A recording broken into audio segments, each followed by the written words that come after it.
Hello viewers, welcome to my channel. இன்றைக்கி நம்ம சேனலில் என்ன பார்க்க போகிறோம்னா, விஜய் டிவியில் ஒளிபரப்பாகி வரும் cook with Komali season 5 review தான் பார்க்க போகிறோம்.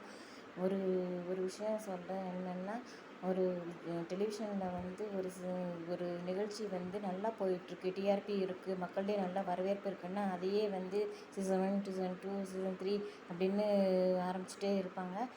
இந்த சீசனில் வந்து குக் வித் கோமாளி சீசனில் வந்து வெங்கடேஷ் பட் வந்து ஜட்ஜாக இல்லை, அதுக்கு பதிலாக மாதம்பட்டி ரங்கராஜ் வந்து ஜட்ஜாக இருக்கார்.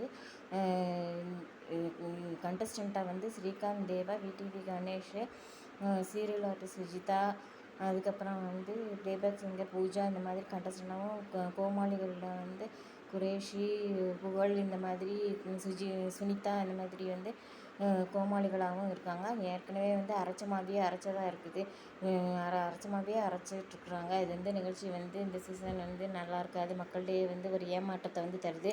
வெங்கடேஷ் பட் வந்து ஒரு ஸ்ட்ரிக்டான ஜட்ஜாக இருந்தார், ஆனால் இந்த நிகழ்ச்சிக்கு வந்த பிறகு அவர் ரொம்ப கலகலப்பான ஜட்ஜாகவே இருந்தார்.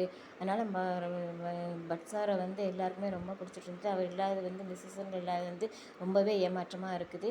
இந்த சீசன் வந்து மக்களிடையே வந்து ஒரு ஏமாற்றத்தை தான் கொடுக்கும்னு சொல்கிறேன். இந்த வீடியோ உங்களுக்கு பிடிச்சிருந்ததுன்னா லைக் பண்ணுங்கள், கமெண்ட் பண்ணுங்கள், ஷேர் பண்ணுங்கள், சப்ஸ்கிரைப் பண்ணுங்கள். பாய்.